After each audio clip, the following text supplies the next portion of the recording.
我之前好像都没有怎么认真看过你的容貌，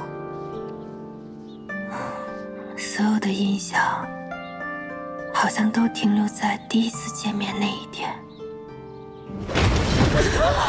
当时我旁边那个人的尸体倒下了，血溅到我的裙子跟手上，我冷汗都吓出来了。再后来，我看到你对抗越来越多的人，又渐渐了解到你那些不堪回首的过往。我遭受过的痛苦，都要一一讨回来。师祖，我们这是冲破封印了哈。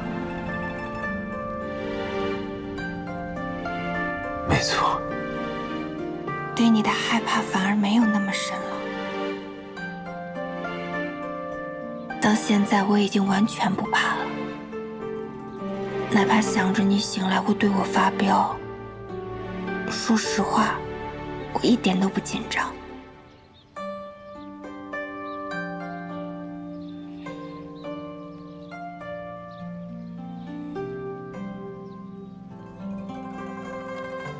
这么柔的耳垂，怎么没生成个有妇之人？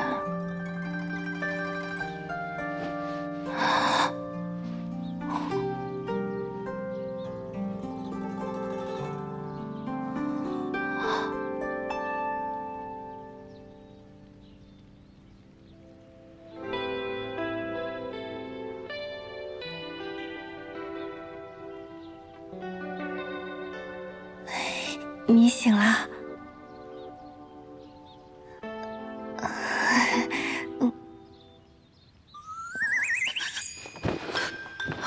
目前这个问题很难跟你解释。熊孩子臭火苗，说什么起码要帮他融合修养3次，他才能苏醒。现在才2次，谁教你的数学啊？我似乎睡了一个好觉。那可能有我的功劳。你胸口的伤也快好了，这灵药可真好使啊！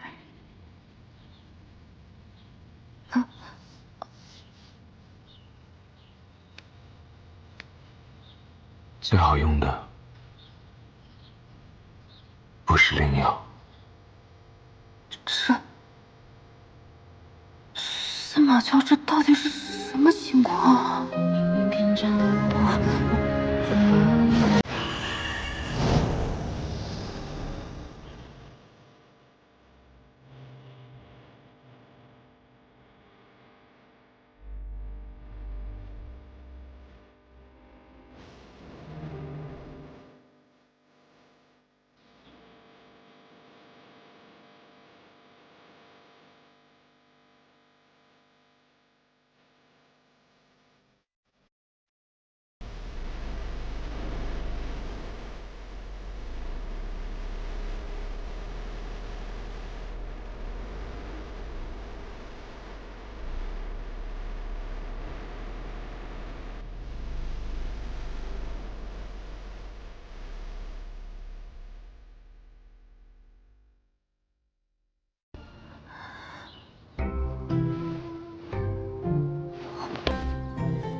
你怕什么？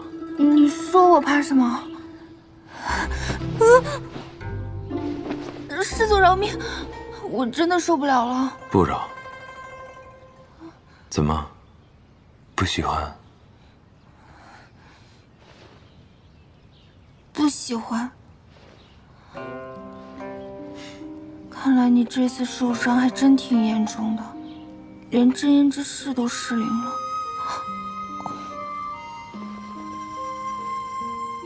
你方才说不喜欢，难道你很喜欢？你为什么非要逼我说真话？想知道一个人的真心，方法有很多。没了真言之事，我现在仿佛也能辨别你说的话是真是假。这气氛是怎么回事啊？看来那小火苗说的是真的，司马萧真的喜欢我。新古天的特产，可以清心凝神，给你体验一下。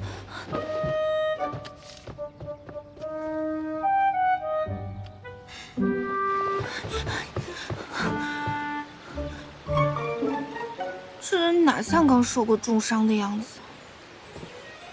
此地是那人幻化出来的灵境，再过半日，这里便会消散。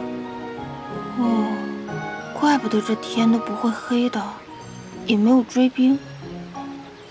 哦，对了，那个高人让我转告给你，说这个世间还有其他灵火存在，什么意思啊？恐怕是诗仙侣私自蓄养的那簇灵火，还未熄灭。诗千缕为何要饲养灵火？灵火不是你司马一族才能供养的吗？你可知晓，司马氏一族飞升成神之事？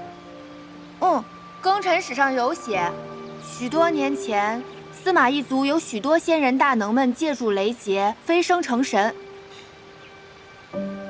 飞升成神，只不过是这世间的一个笑话罢了。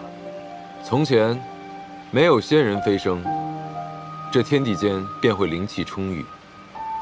这我知道，书上说，是因为仙人飞升，神界与下界之门连通，灵气注入凡间。真实的缘由是，那些飞升的仙人，并没能去往神界，而是消散于这天地之间。神魂与肉身，化为了精纯的灵气，反哺于这世间。如今，司马氏一族即将灭绝，便是这冥冥之中的气运天道，要灭司马氏。怪不得八大公跟施氏敢这样毫无顾忌地算计你们剩下的司马氏族人，就是因为知晓，那些所谓飞升成神的显赫风光，都是假的。除了司马氏一族的人，无人知晓，结束飞升诅咒的方法，就是融合灵火。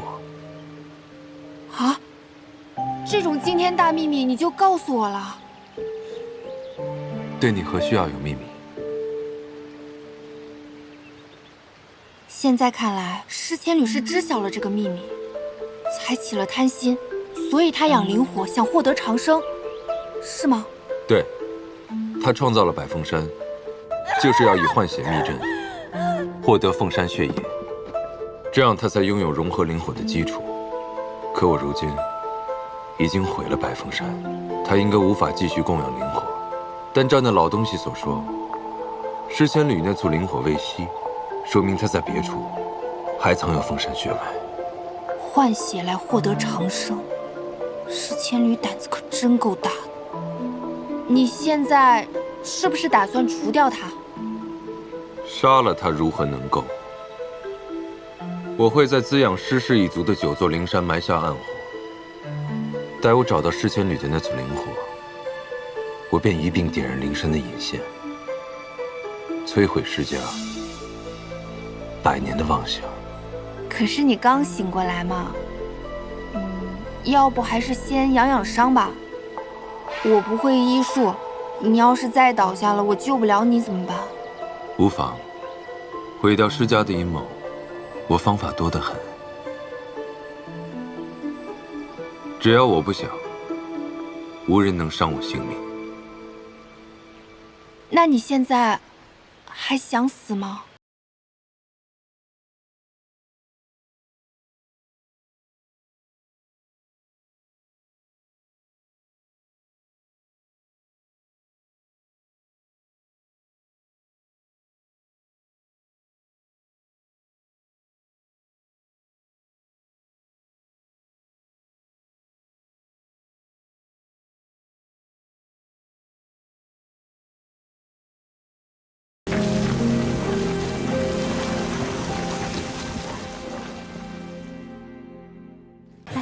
这你看过吗？师傅，这怎么没看过？就是。夫子来了，夫子来了。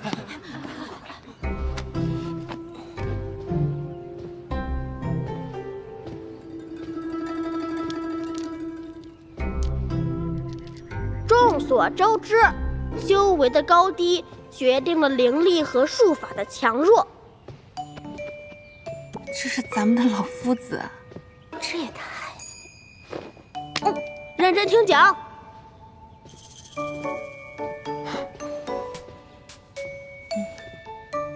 而灵根的多寡和不同，则决定了我等对五行灵力的掌控力，以及能用出何种术法。修仙之人不仅要刻苦修炼以提升修为，还要学习各类术法。根尘仙府能成为第一仙府，除了祠葬，这样他就看不见我们真正在干嘛了。为我们提供了优于别处的修炼条件。还有一个原因，便是我们有最多的术法典籍。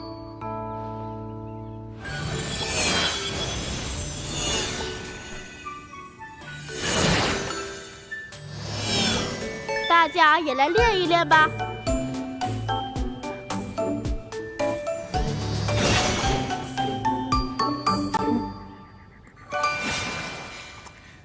基础不牢靠的人就是容易翻车。你不是想睡觉吗？怎么突然听起课来了？你不是受伤了吗？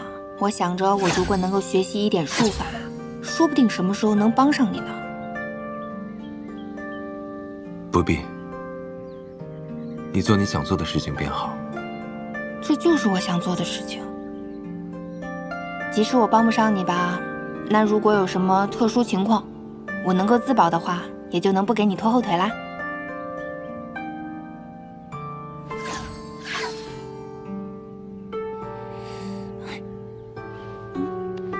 那上面的半吊子能教你什么？你最擅长用土、水、木系，用以攻击、防御与速度。你还可以用衍生术法。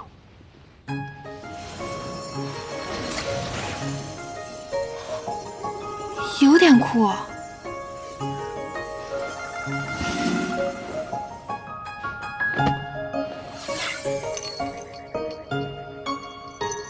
以你如今的修为，可自由进入空间，无需再用这种东西储物。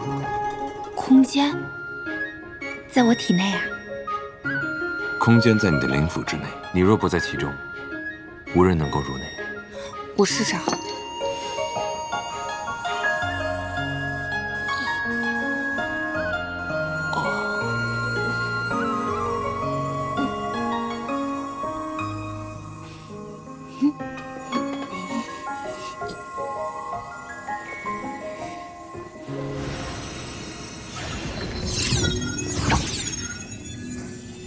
你这又是啥新鲜玩意儿？这些都是什么呀？与师氏亲近的氏族。你怎么知道这些氏族跟师氏亲近呢？凤七阁武斗台的死斗，你忘了？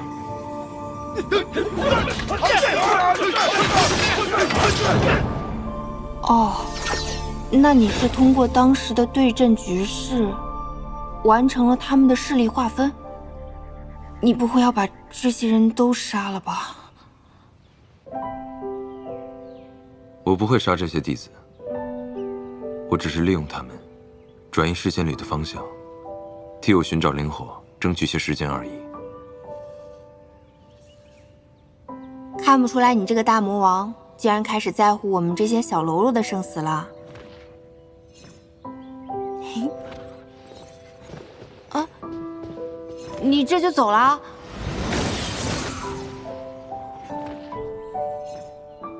逃课不好吧？要不去空间转转？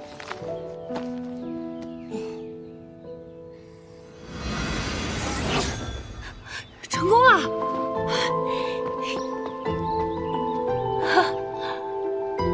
要在这儿多囤点东西。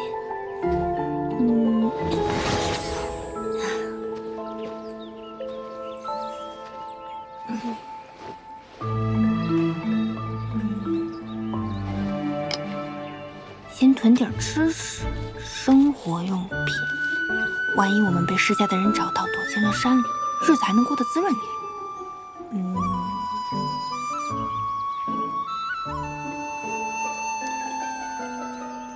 还要备点药物，司马娇那个身体，一受伤半年都好不了，备点伤药，以备不时之需。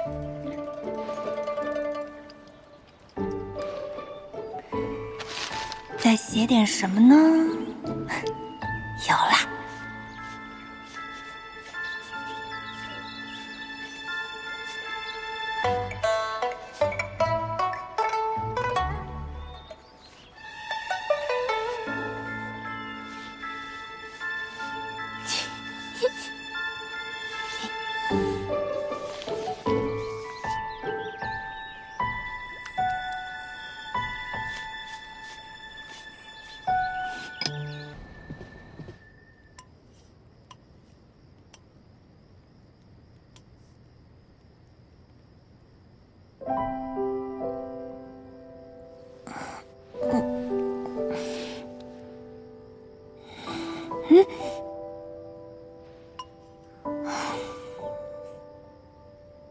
你回来啦？回来了。哦，你这拿的是什么？这个是我在一个宝库里面看到的，觉得还不错，就带回来给你玩。这应该不是个单纯的镜子吧？这个怎么用啊？这面镜子只要有灵力，即便两面镜子相隔万里，也能看到对方的状况。可惜画质没有手机的清楚。什么？没什么，我很喜欢。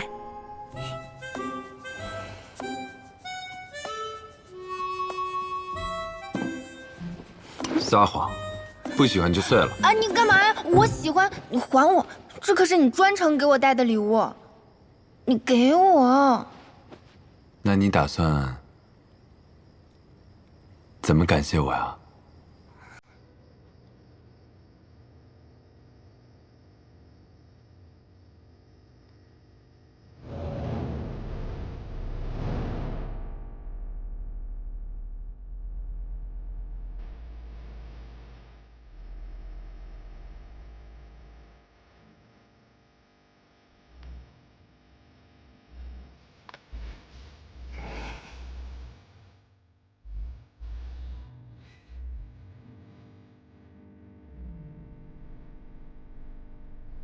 这便是大谢礼呀。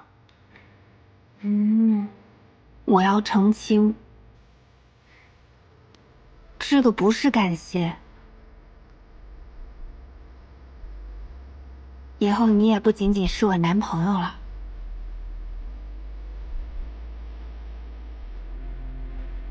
男朋友？就是形容两个人心意相通，互相倾慕。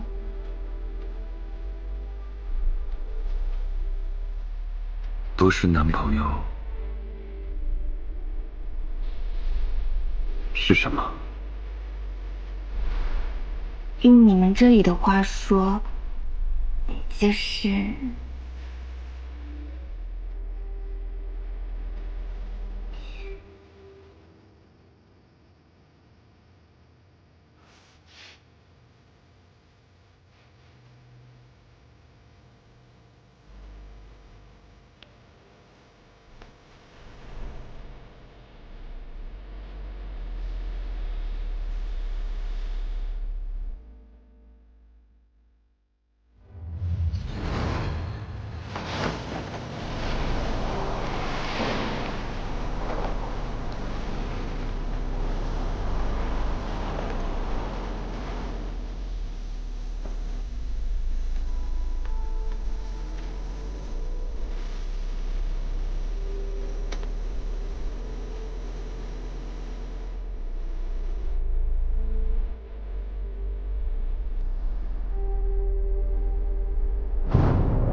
以后你也不仅仅是我男朋友了。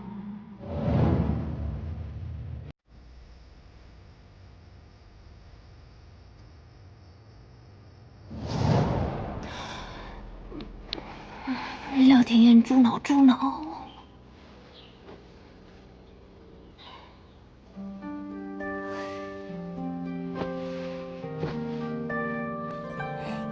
暴躁的祖宗也有像只小猫的时候啊。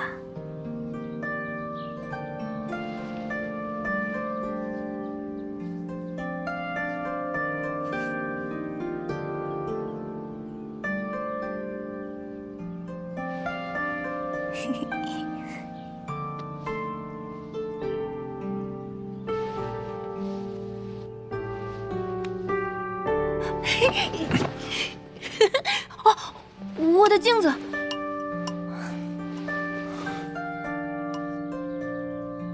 这个镜子要是多几面就好了，可以放到各个地方，再把所有画面都聚集到这一块上面，那不就是直播啦？直播？直播是什么？直播就是你能实时看到各个地方的情况，比如啊，把这个镜子放一面到庚辰仙府大广场，我们就能看到弟子打架比武；放到闹市街坊呢，能看到市井生活人间百态。甚至还可以放一面到山林花树里，野生动物大型生活录，岂不是美滋滋？听起来不错。以后你若听到声响，聚集灵力，敲敲就行，就能看到我想看的啦。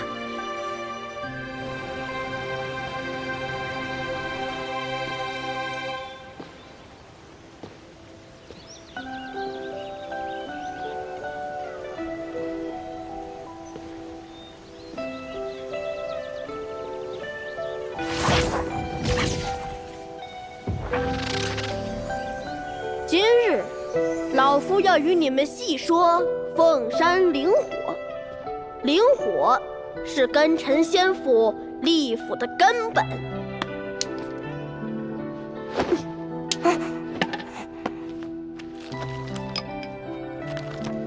滋养着整个仙府的灵脉。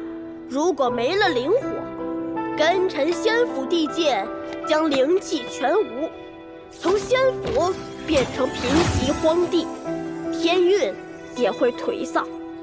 司马一族以血供养灵火，他们既守护了仙府的繁荣，也因此获得了高于普通之人的特殊能力。曾有几位大能飞升成神。司马娇，是我。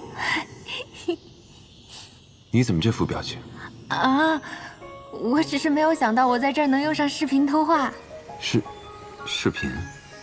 什么是视频通话？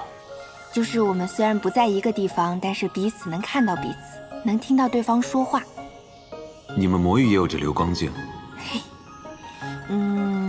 可以说有吧，但是我们不叫它流光镜，叫它手机。你好厉害啊！我随口一说直播，亏你能实现它。有了这流光镜，我便能时刻都提醒你，我这师祖一直都在。想让我记挂你就直说嘛，还要搞这么一套说辞。你这个司马娇的娇，其实该用傲娇的娇吧？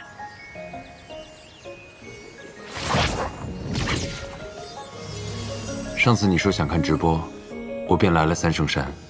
哦，高塔跟宫殿都在重建了。哎，你的隐身术不是有时间限制吗？你小心一点，别被发现了。不必担心，我以障眼法行事，我心中有数。那就好。你拿高一点，你拿高一点，你这样我看不清楚后面有什么。司马娇，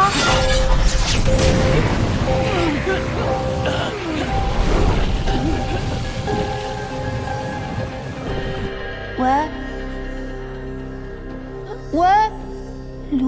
也会没信号吗？你们在此处感应灵火下落，若有发现，及时禀报。喂，画面怎么不动了？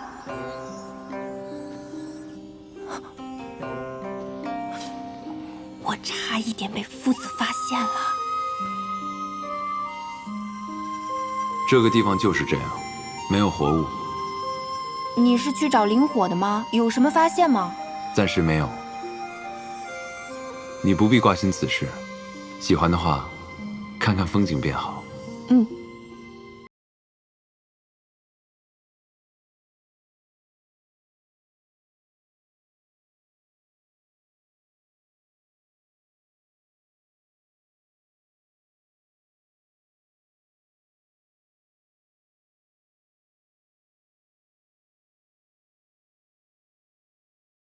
成为一枚好棋子。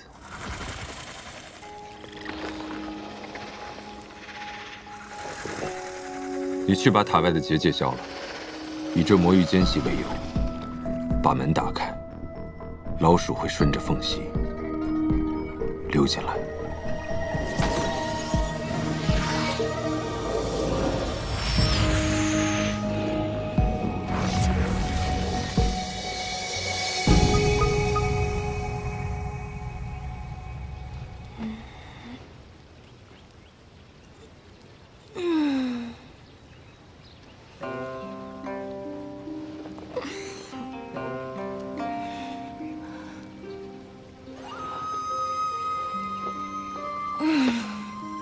至少不用上班打卡，睡得好舒服。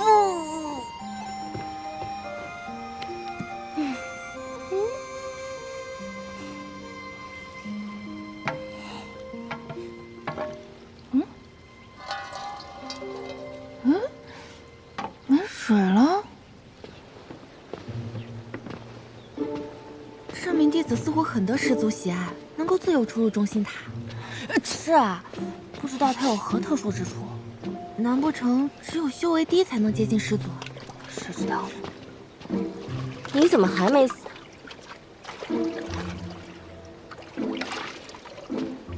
惭愧，我这个人呢比较低调，就还没有遇到危险啊。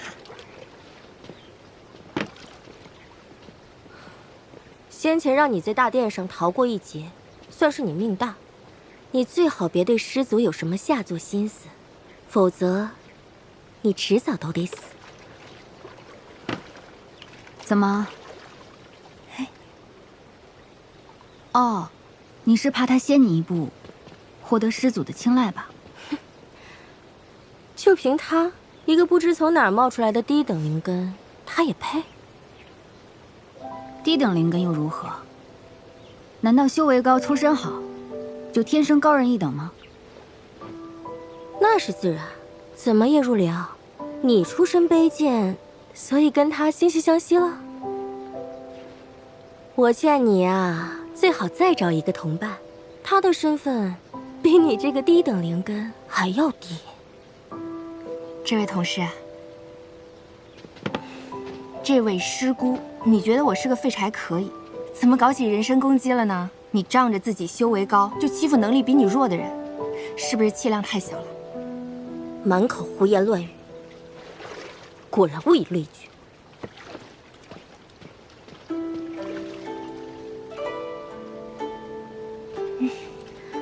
之前他们那么辱骂你，你都没有反击过，今日怎么愿意帮我出头呀？他们看不上我这个落后分子，我可以理解，但不能借题发挥，拿人的出身说事儿，太过分了。虽然我不能完全听明白你在说什么，不过我听得出来，你没有瞧不起我。你长得这么漂亮，能力又好，我欣赏你还来不及呢。我的感谢礼物，很甜的，你试试。谢谢。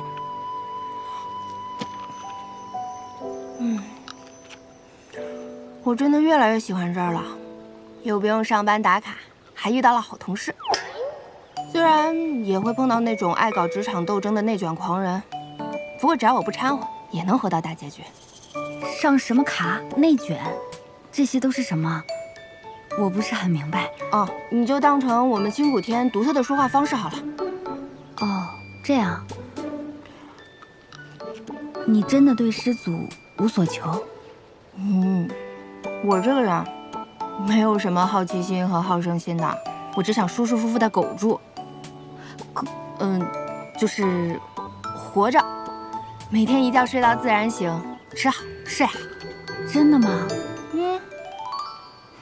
那些仙门自诩修仙济世，心系苍生，实则个个都暗藏着肮脏的欲望。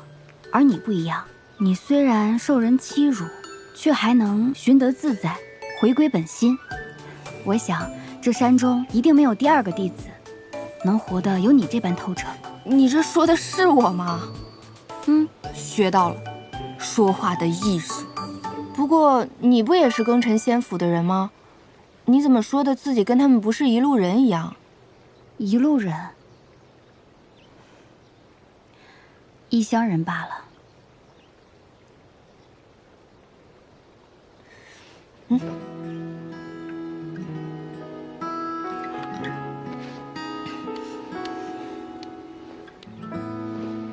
以后我们就是姐妹了。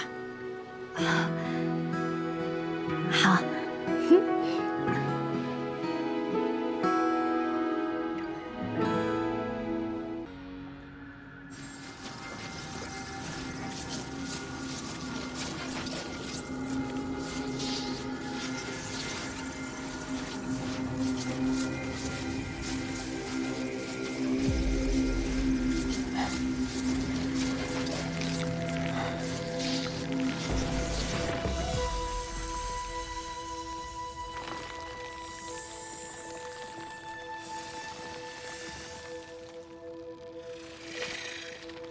师祖，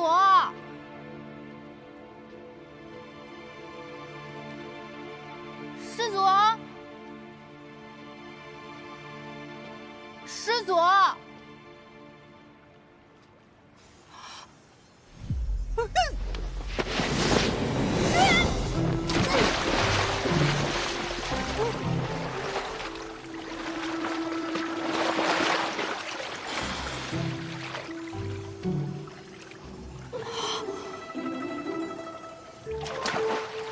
师祖，怎么是你？师祖身上的伤疤，难道是被封印时留下的？这是你能随意进来的地方吗？对不起，我不是故意进来的。说，你是来做什么的？我知道了，师祖您有烦心事，想看有没有机会讨好您。我能有何烦心事？但是我想到了一个法子，也许能让您开心一点。让我开心。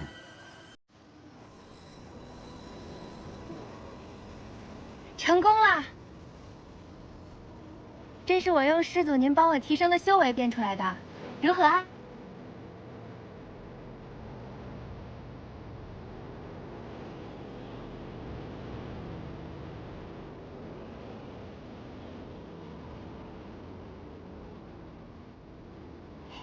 我为你提升修为，你就拿来做这些。这能让你开心啊，不好吗？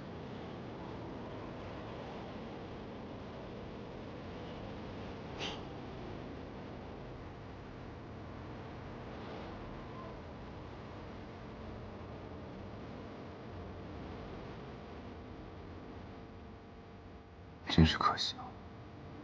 你这些雕虫小技，对于我而言，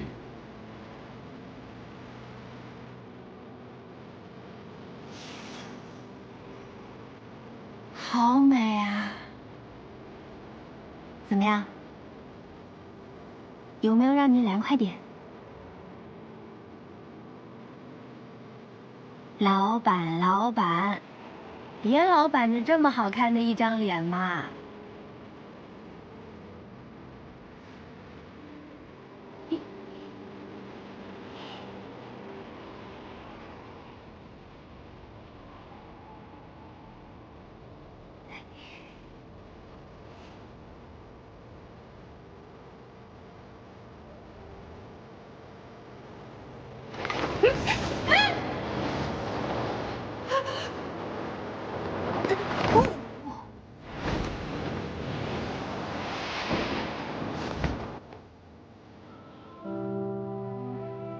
除了下雪，你的修为还能为你做很多事。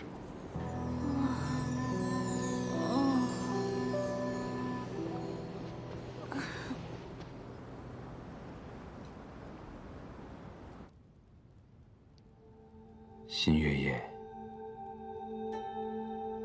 就要来了，我在这里被关押了500年。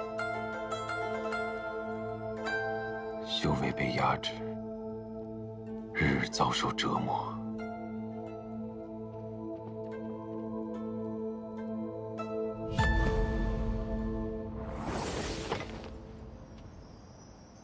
司马娇果然有弱点，此事须得尽快告知公主。且慢，三圣山只进不出，如若我们以死托生出山传信，难免会引起司马娇怀疑。何况那廖廷彦日日待在中心塔内。 我们必须要让廖廷彦离开司马娇，以免破坏新月夜计划。就凭他的修为，还成为不了我们的阻碍。现在是不会，如若他跟随司马娇修炼，我们都不是他的对手。那你的意思是？一箭双雕，金蝉脱壳。惦记司马娇的大有人在，星之宫不就有一个吗？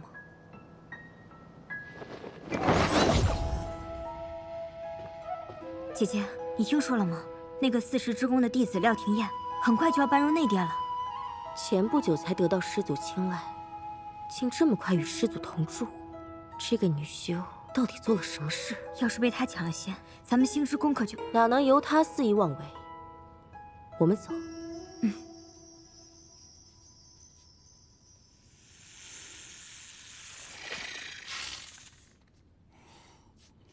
佘兄。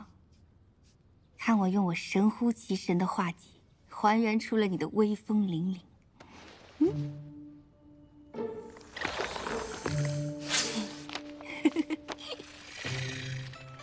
哎呀，还生气了呢！你相信我，陆林这个人很看重朋友的。下次见面，我替你跟他求求情，他就会把蛇心还给你了。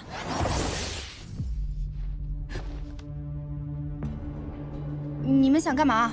你不潜心侍奉师祖，还有闲情逸致在这纳凉作画，这是对师祖不敬。不必与他多说，做正事要紧。我没得罪你们吧？有话好好说，你别动手行不行啊？少废话，姐姐，快！今日我就来替师祖教训一下你。我就想做条咸鱼，这么难吗？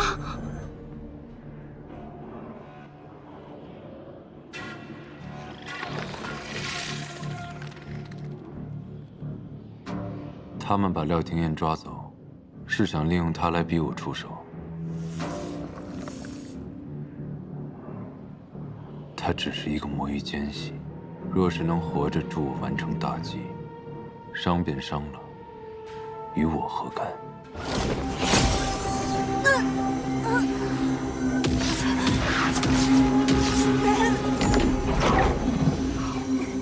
都说过我没所图了。 再说了，我怎么敢打师祖的主意？山中有那么多人，他凭什么选中了你？一定是你用什么术法。今天，我就要为师祖清理门户。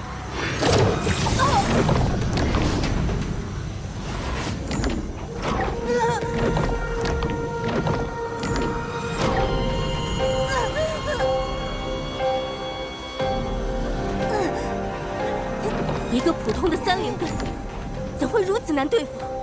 姐姐，我们这样强行运功是会损耗元气的。事已至此，顾不了那么多了。你们欺人太甚！这怎么使啊？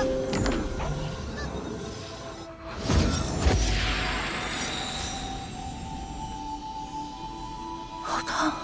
成功了，这是我用师祖您帮我提升的修为变出来的。 我为你提升修为，你就拿来做这些。这能让你开心啊？不好吗？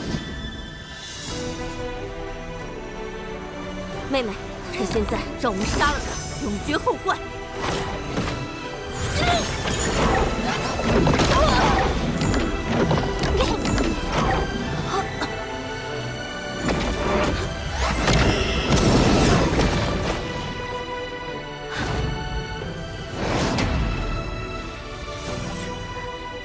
师祖，三圣山岂是你们能撒野的地方？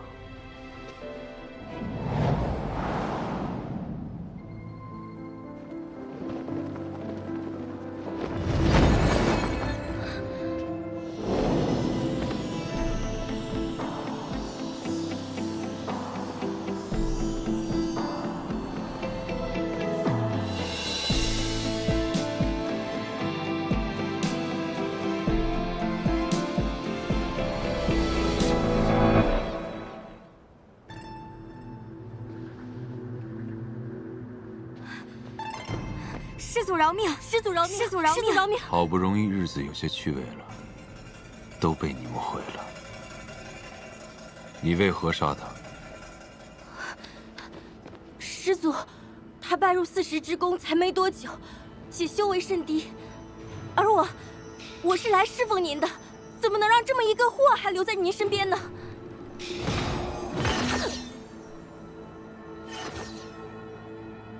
说，你是来做什么的？我是来成为师祖的侍妾的，我要得到一个司马家返祖血脉的孩子。一旦凤山一族的血脉有了继承人，我们将困杀师祖，夺取灵火，为庚辰仙府解决一个大患，而我们星之宫就能成为庚辰仙府的主人，而我就能成为下一代公主。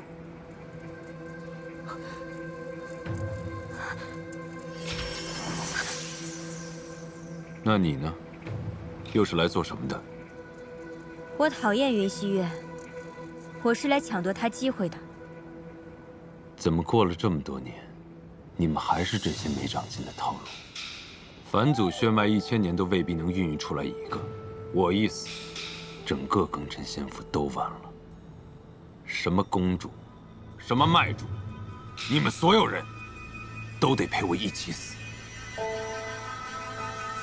明白吗？师祖，我……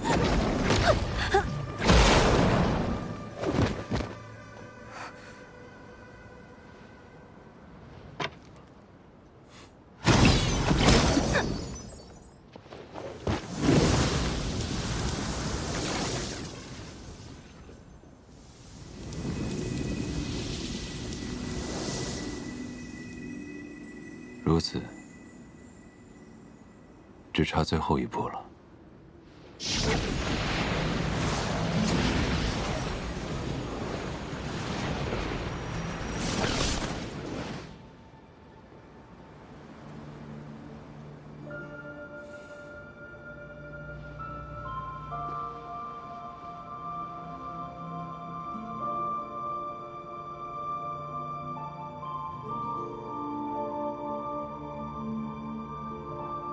看来，还得再费些心思，教他如何杀人。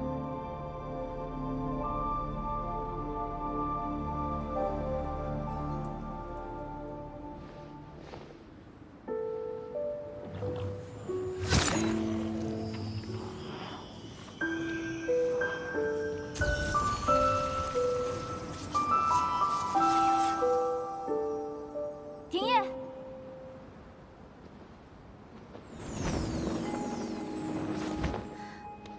师祖，庭燕她这是怎么了？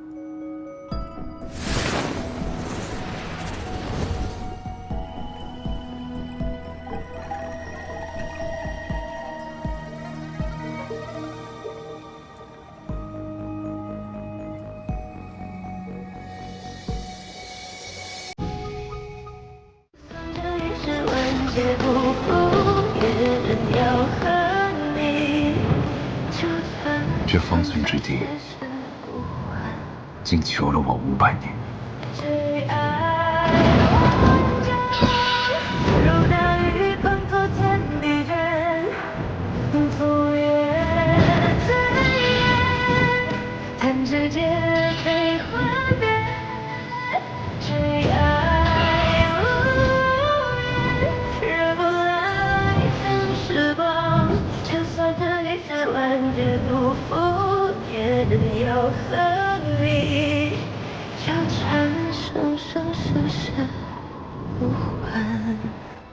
师祖，白鹿崖内已准备妥当。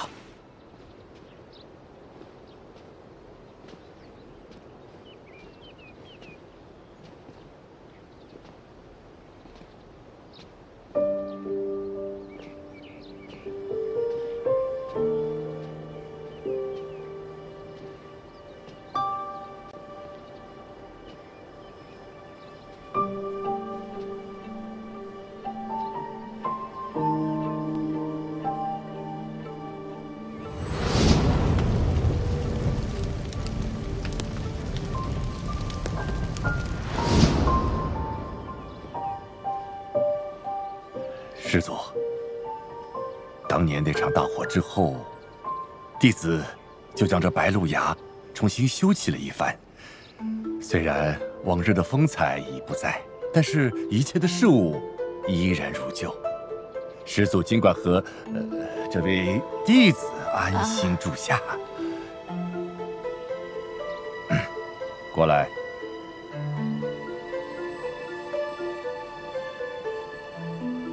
弟子知道师祖不喜被人打扰，弟子特意选了一些傀儡人，他们既无意识，也无灵魂，方便师祖差遣。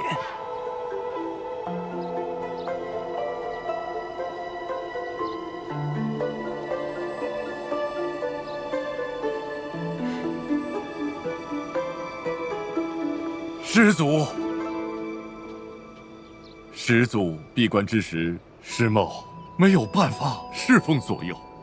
今日师祖已经出山，师家就应该尽司马家祖辈赋予的义务，不然师家再更成仙府，也不知道该如何自处了。请师祖成全。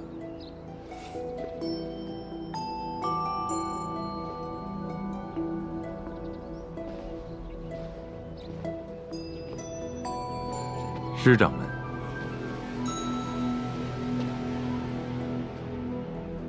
师掌门一心维护司马氏，却还能在与八大宫的斡旋之中全身而退，费心了。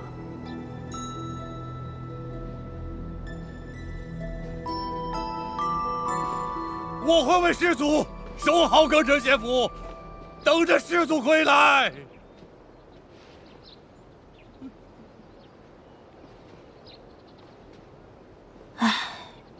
风景好是好，只是白鹿崖里只有我一人面对这嗜杀的祖宗。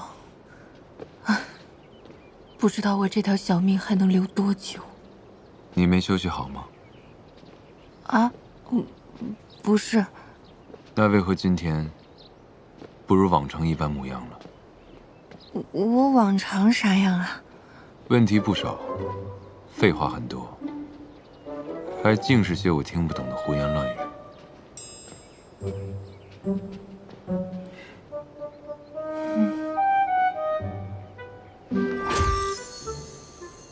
你在想什么？我在想那些人一定要死吗？你想替那些人伸冤吗？我只想知道原因。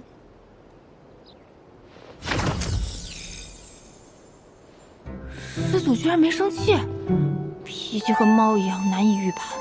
喜欢这里吗？喜欢。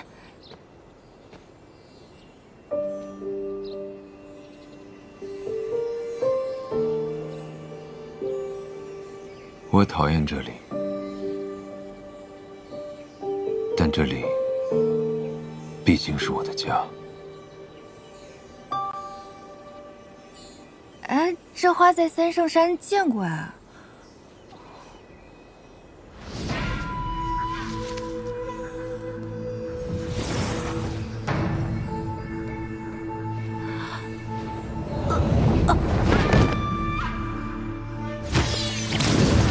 小命差点不保。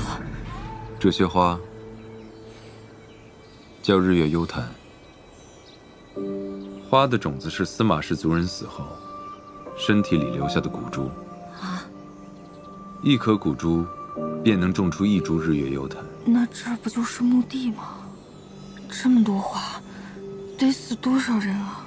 司马氏族人死后，身体留不下来，能留下来的只有一颗珠子。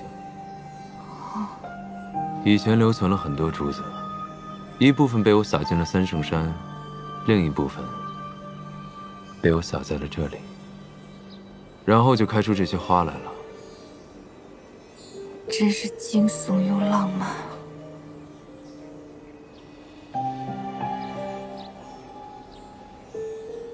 我送你一朵，自己选吧。可我摘花，您不会杀了我吧？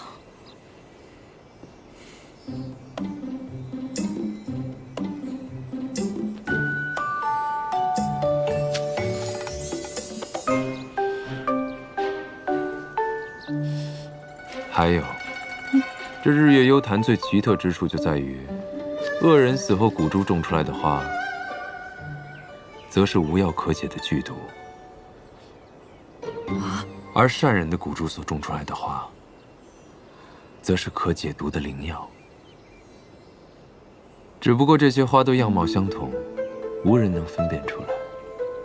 那我这朵不会是毒花吧？好像没什么事儿。哦，这样说的话，在三圣山那晚，玉蓉蓉是因为摘花中毒才死的呀？哼，贪心的人运气一向不好。还好，当时这花我都没敢动。不过这无药可解的剧毒和可解毒的灵药，不就是以子之矛攻子之盾吗？看你现在还能站在这里，选的应该是灵药，嘿嘿，运气不错。嘿嘿嘿嘿。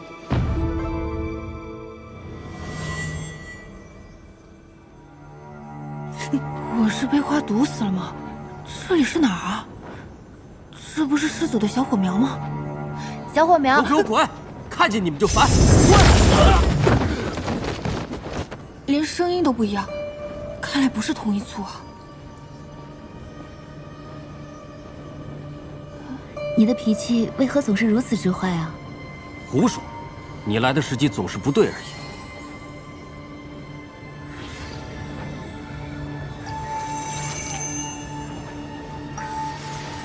他怎么和师祖一样用血供养灵火啊？那我明日来时，能否遇上你脾气好的时候呢？我又不曾向你发火，谁让你们那些司马氏族人总是惹我心烦？原来他是师祖的族人，这里看起来像是从前的白鹿崖。司马鄂，你莫要再执拗下去！我不愿嫁，我绝不嫁。延续凤山一族的纯粹血脉，供养灵火是我们司马氏的使命。那我应该尽的是他的记忆。我并不爱他。胡闹！家族使命岂能用儿女情长来衡量？你与司马氏同宗但不同脉，生来便肩负着延续凤山的重任。成婚一事合理合智。你们想逼我成婚传嗣，肯定又是那八大宫的主意。你看我们如今，哪还像庚辰仙府的掌管者，只是八大宫延续仙府荣光的傀儡罢了。这关乎着庚辰仙府的繁荣与安稳。鄂儿，你就别再固执了，滚出去！再不走，我烧死你！太惨了，婚嫁不能自主，还要被 PUA 背负起一族的兴衰。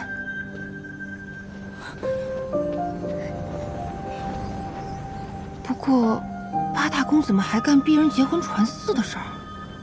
如此活着，与笼中的囚鸟有何区别？只要我存在，司马氏的命运便无法改变。这就是人心的贪婪，把我们逼至绝境。若有一天，世间再无凤山灵火，司马氏一族或许能得到解脱。可如今，师祖依旧在供奉灵火。婚礼？啊，他最终还是妥协了。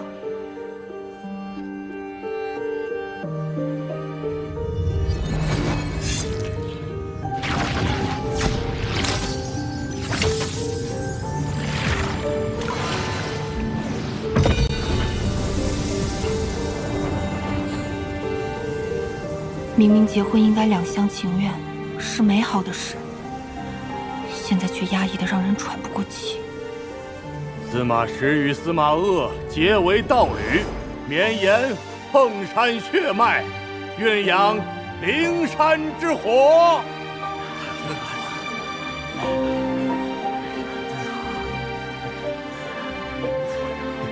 八大宫真是让人恶心，难以想象，当年司马一族竟然被八大宫如此欺凌。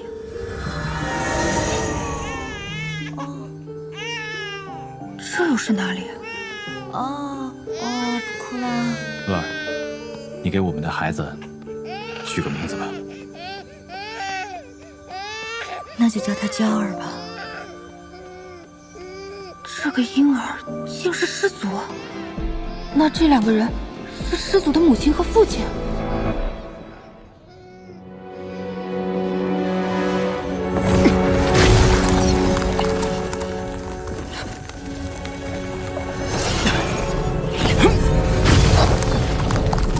发生什么事了？没用的，他们分明是要困住我们司马氏族人。我太祖婆婆已故去，需出山安顿，你们封闭白鹿崖，这是何意？稍后我们会派人将太祖娘娘接出山安葬，司马一族应寸步不移守护灵火，还请师祖潜心安于白鹿崖中。八大宫居然这么明目张胆，这和将我们当作囚徒有何区别？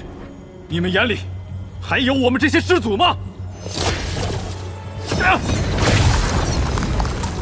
阵法乃八大宫联合封印，只进不出，还请师祖莫要徒劳破阵。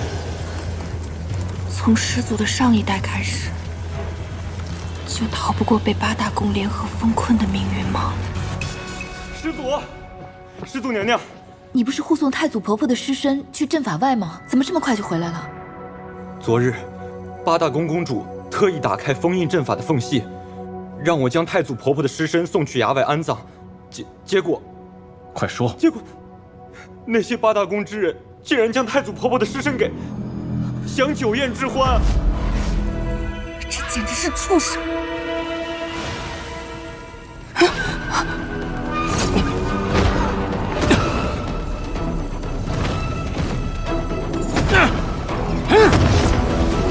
师祖的父亲是疯了吗？他是想毁了白鹿崖吗？干什么？你疯了！干什么呢？这是！就是啊！哎呀，不是！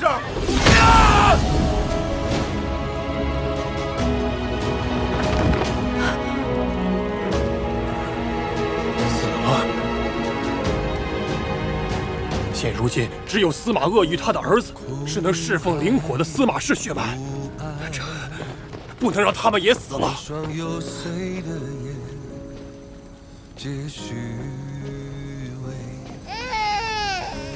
不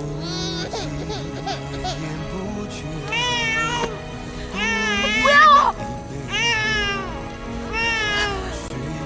如今要尽快让娇儿与灵火相融，这样八大宫的人便不敢对他出手了。若是融合灵火，他将永生的活在灵火灼烧的痛苦之中。我不愿意他有这样的一生，不如就此结束凤山一族世代的悲剧。乐儿啊，这便是娇儿降生世间的使命。她拥有凤山返祖血脉，至纯而强大，她便是我们司马一族重振的希望。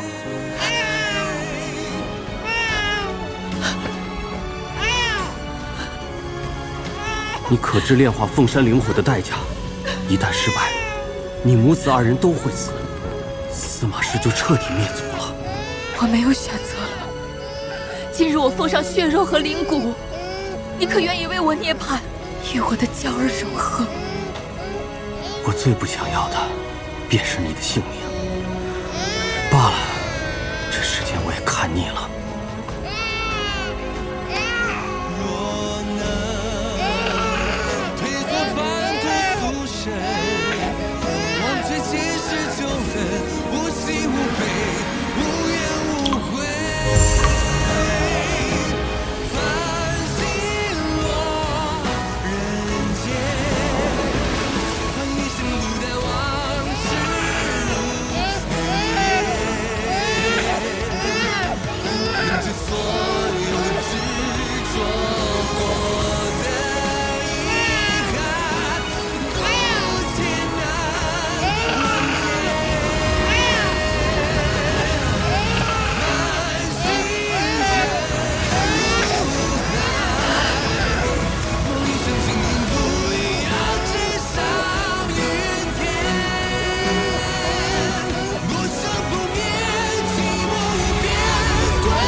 从此，你便是世间仅剩的司马氏血脉了。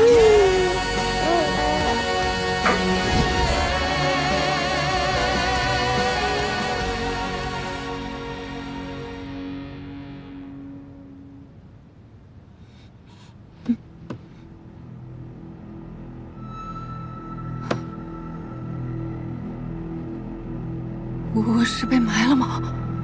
谁埋的我呀？祖宗，蛇兄小火苗，救我！开！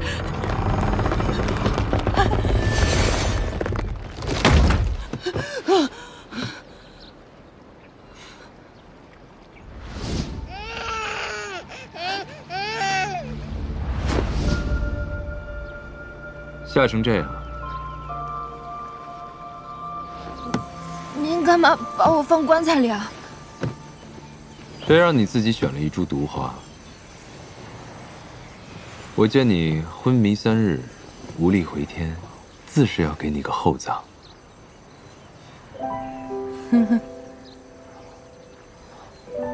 好了，这棺材只是为了吓吓你，毒我已经给你解了。我选的是一株有毒的花。您不是说，只有恶人才结毒花吗？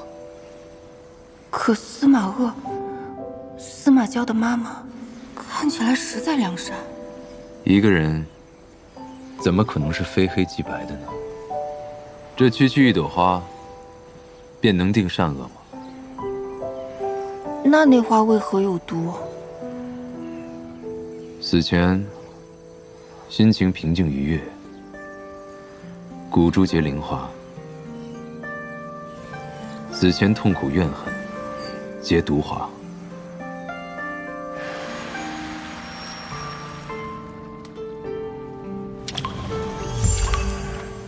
怪不得。听你的语气，你是看到这花的前身是谁了？他还不知道，我摘下的这朵正是他妈妈骨珠开出来的花。我要告诉他吗？算了，他现在心情不错，我还是不要揭人伤疤了。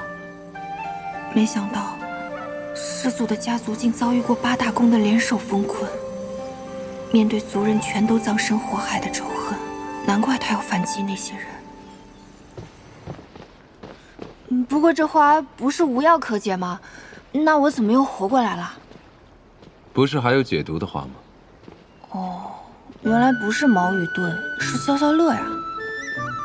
那您是怎么辨别这药与毒的？我是司马氏族人，这毒对我天然无效，况且灵火能帮我分辨药与毒。难道您还专门调用了灵火，搞这么大阵仗救我？救你还需要灵火？我只需要区别一个甜与苦罢了。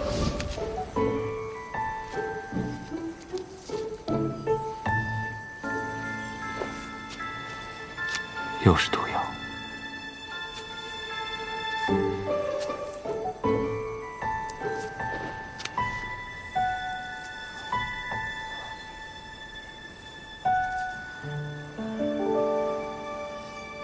那老板，您还为我做那神农氏，辛辛苦苦便要尝百草。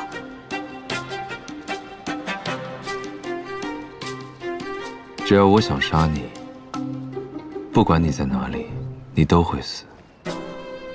如果我不想杀你，就算你死了，我也能让你活过来。啊，好一个死去活来！哎，对了，老板，我昏迷这3天里，有没有人来找过我呀？你想让谁找你？那看来就是没有了。这跟下了飞机没有一条信息有什么差别？什么？没什么。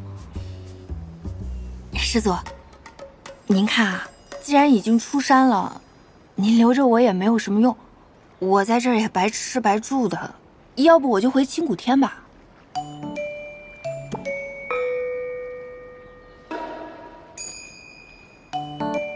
青谷天比得上我这里。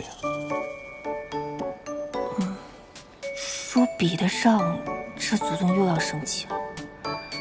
他刚才还为我做了神农氏呢，看来现在是把我当做心腹了，一时半会儿肯定不让我跳槽。你要是说比得上，我就杀了你。比不上，比不上。那我请个假呢，我想去看看入陵。不远，你又不清楚他人底细。算了，等我找机会，坐着蛇兄偷偷去见入陵。师祖，仙府确实还在延续死斗旧习。今日比试即将开始，八大宫的新宿弟子已经赶至武斗场，师掌门还有八大宫的公主，应该也会赶过来。师祖，弟子有一事想请教。八大宫那些人，这500年来让您受了那么多苦，为什么不在我们出关之日将他们都杀了？万一他们联合起来，要再度封印您，那该如何是好？若是都杀了，庚辰仙府这一大堆烂摊子，难道要由我来管？您可以扶持拥护您的新公主来管理仙府啊。世人皆贪婪，岂会有人真心拥护？那师祖，我们就这样放过他们吗？他们做了那么多坏事，我怎会如此便宜了他们？我要让曾经那些欺辱过我的人，在恐惧中备受煎熬，亲眼看着自己最珍惜之物被摧毁，在经历了绝望的炼狱之后，再让他们死。那这其中也包括施千缕吗？施千缕，师祖，您现在的身体愈发的虚弱了，请把这碗汤喝下吧，对你伤口恢复有帮助。我死了，他们的灵魂梦也就破灭了。唉，您再生气也不要跟自己的身体置气啊！来，把汤喝了，乖。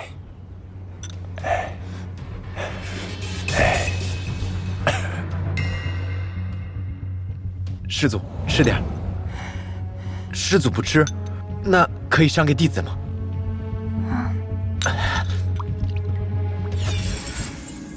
这汤药是什么东西？是司马氏族人的血。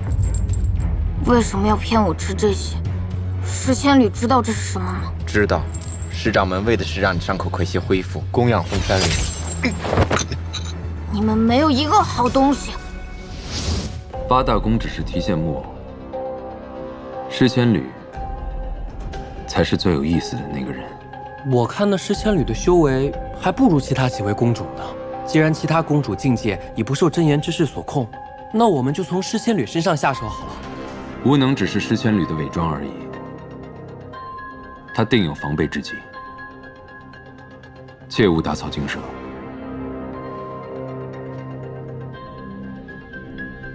让其自乱阵脚，才能使其露出破绽。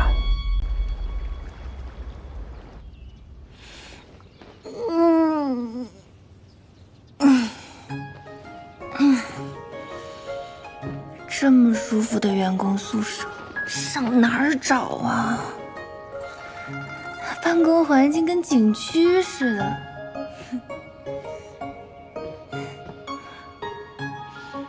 有这等美貌，要是梳个美美的发髻，换个漂亮的衣服就好了。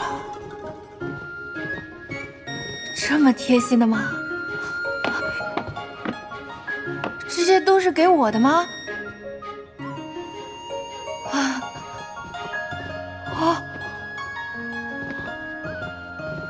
还有客房服务。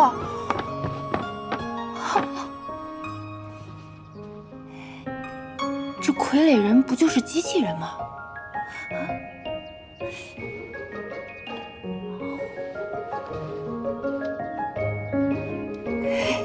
这皮肤质感跟真人一样。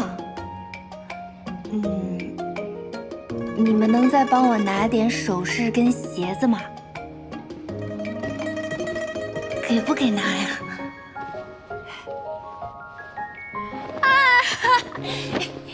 终于明白什么叫快活似神仙啦！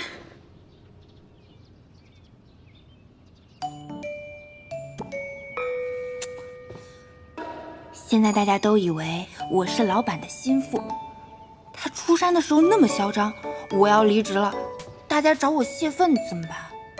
而且师祖他虽然有的时候看起来精神不太好吧，但他对我还是挺好的，他救了我那么多次，再说我还要靠他给我镇痛呢。我还是先不要想离职的事儿了。师祖，您怎么来了？跟我走。好。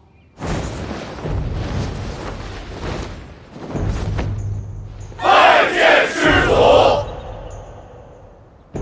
师祖，我们来这儿干嘛呀？开始吧。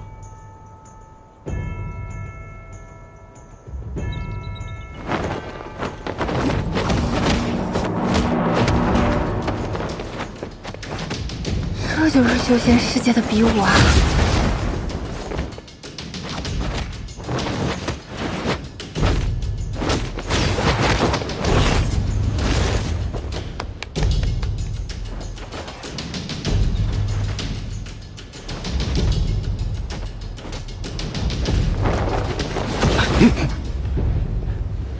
先做样子吧，拖延下时间。好，等主事的长辈来。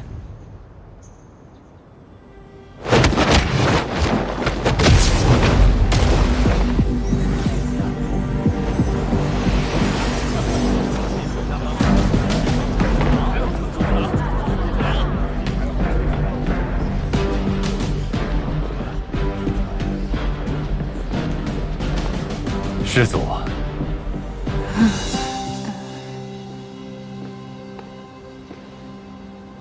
师祖，今日怎么会有如此雅兴来看弟子们死斗啊？这种装模作样的东西，也配叫死斗？师祖，容我多一嘴。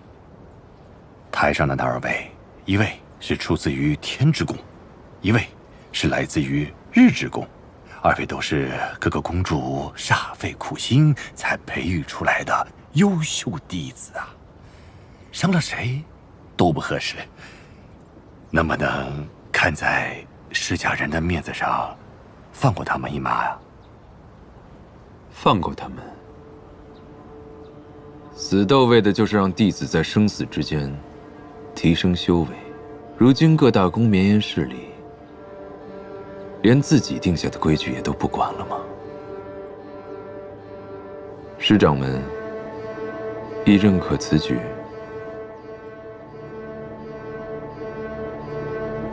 仙府竟然还有这种传统！既然师祖发话了，你们便认真死斗，不可敷衍了事。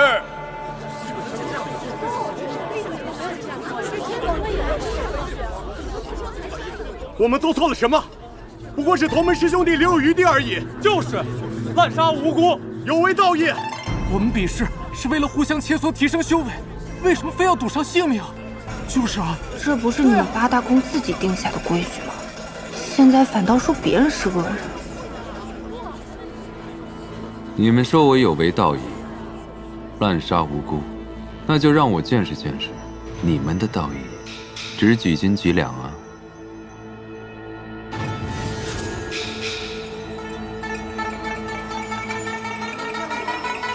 这是什么？这好像是血凝花。当真？这就是传说中的血凝花吗？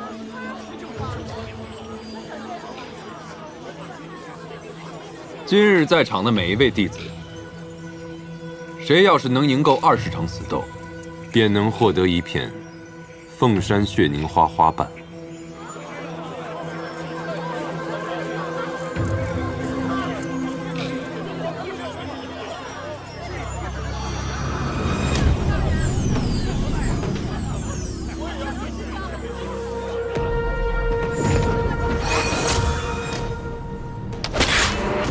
师弟得罪了。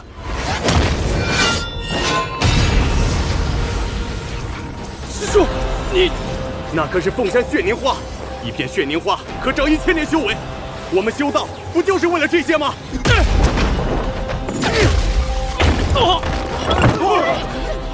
就为一片花瓣争得你死我活，八大宫的公主们对此也无动于衷，就这么冷眼旁观吗？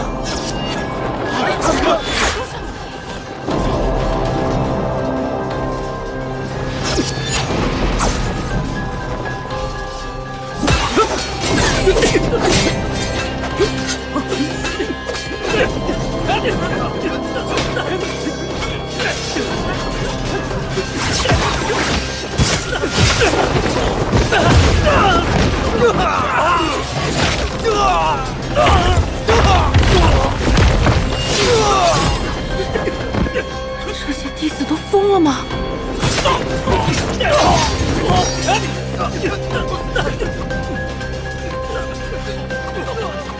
不过是比试，他们怎么自相残杀？跟刚才客客气气的完全是两拨人。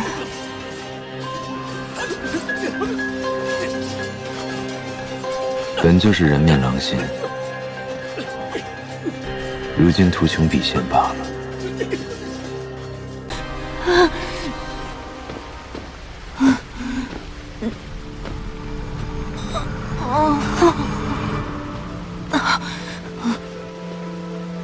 这里是师祖的私人领域，在三圣山的时候，是蛇兄带我闯进去的。这次我自己跑来，可一不可二，万一他生气了怎么办？好痛！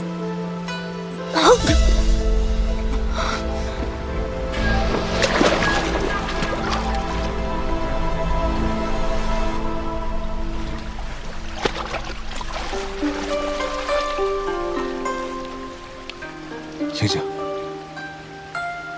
醒醒！我的血应该早已能压制毒性，难道他体内这东西并不是寻常的魔毒，不是魔域的奸细吗？怎么一次又一次被他反噬？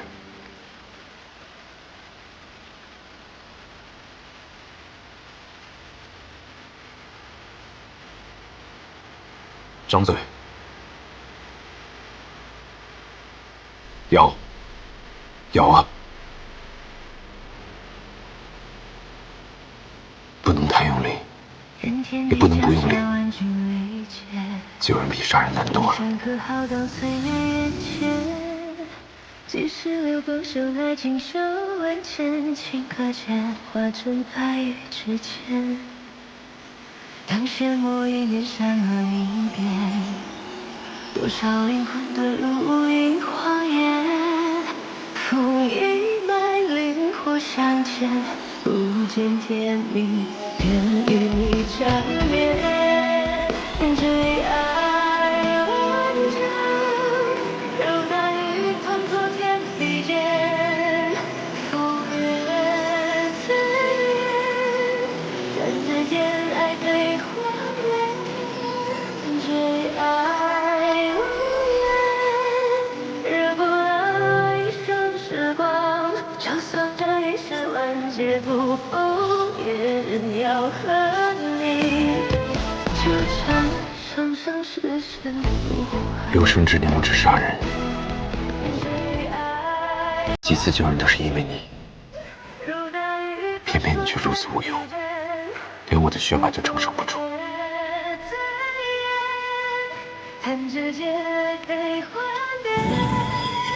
最爱无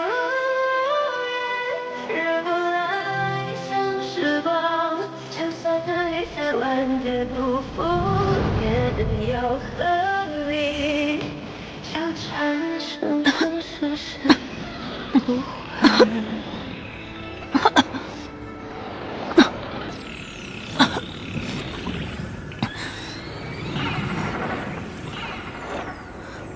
我这是在哪儿？好冷啊！周围怎么这么暗啊？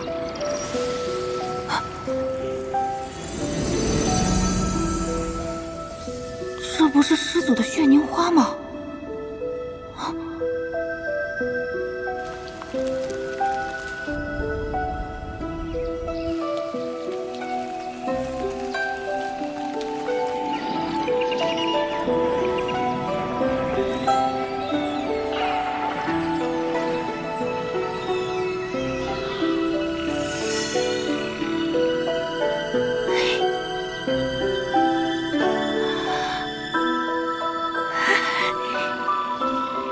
好久没有这么放松的感觉了。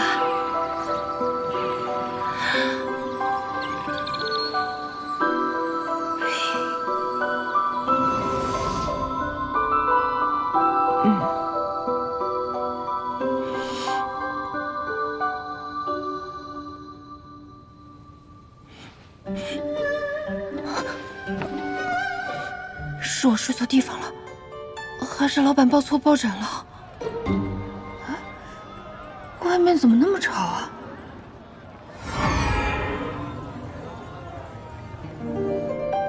我怎么好像突然有了千里眼跟顺风耳啊？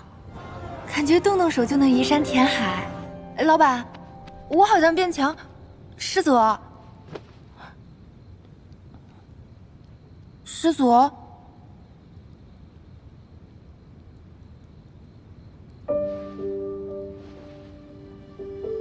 还活着，吓死我了！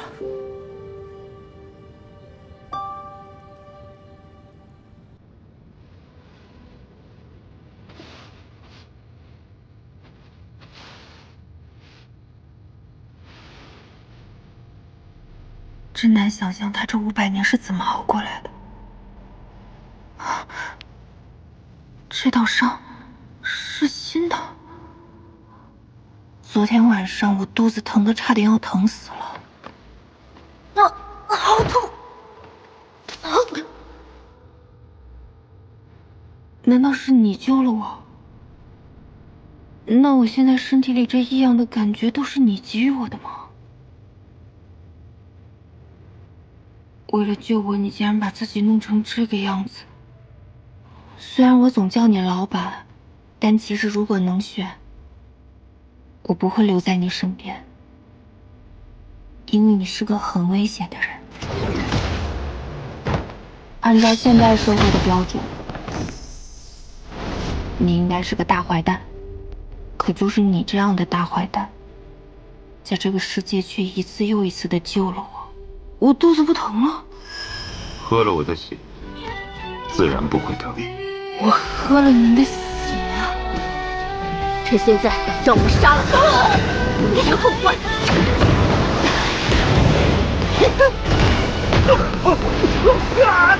三圣山岂是你们能撒野的地方？这种伤对于修仙的人来说，不应该一下子就好了吗？可我看着胸口的伤，也没有好转的迹象啊。我的体质比较特殊，伤口很难痊愈。这种弱点您告诉我干嘛呀？告诉你又如何？这点小伤，又能奈我何？这个时候了，你还要比 king 人设呢？什么是 B King 人设？就是您这样的，老是一边开大一边吐血。看我受伤，你有些紧张。有吗？对了，您怎么给我解毒的呀？你喝了我不少血，又吃了血凝花。那个传说中一片能增长1000年修为的血凝花。哦，可惜都没尝到是什么味道就昏过去了。不过司马教还真是大方啊。你的修为如今已到了化神期，如何？想杀我了吗？不想。还想长修为吗？不想。那想离开我吗？不想。等等，不对，为什么最后一个答案是不想？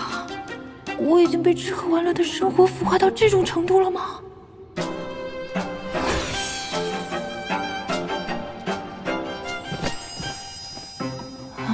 算了，他是为救我才这么累的，当个抱枕就当抱枕吧。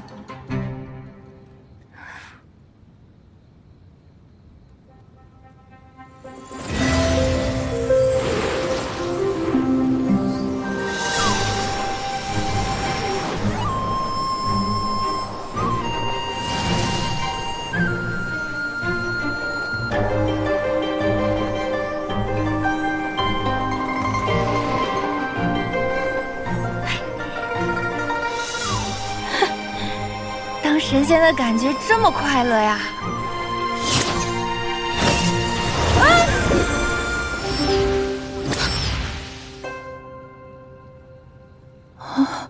不要随意乱跑。我在白鹿崖，别人的神识不敢靠近。出了白鹿崖，你不知道外面有多少人虎视眈眈。凭你如今的修为，出去碰上任何一个，便会立马陷入池淀。神识就是刚才那个呀。来到这个世界以后，我总觉得这里的一切都不够真切。可今天被司马交这么一番操作，修为大涨，竟然有了置身修仙世界的真实感。原来学术法这么好玩啊！还能玩点别的什么呢？来，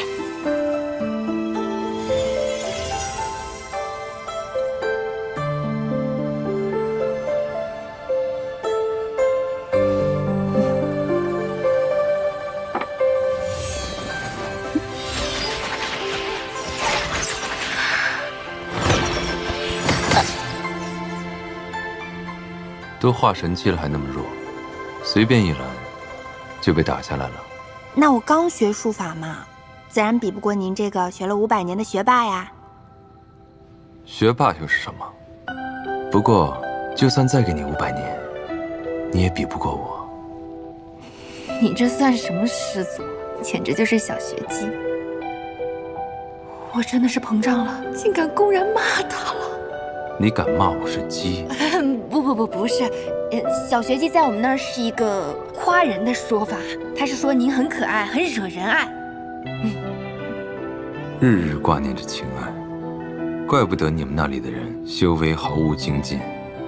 是啊，我现在哄师祖的本领，可算是炉火纯青了。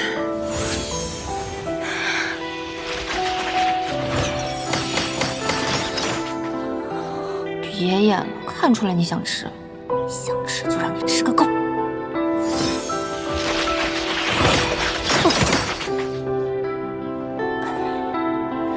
不生气，不生气，生气会变老变丑。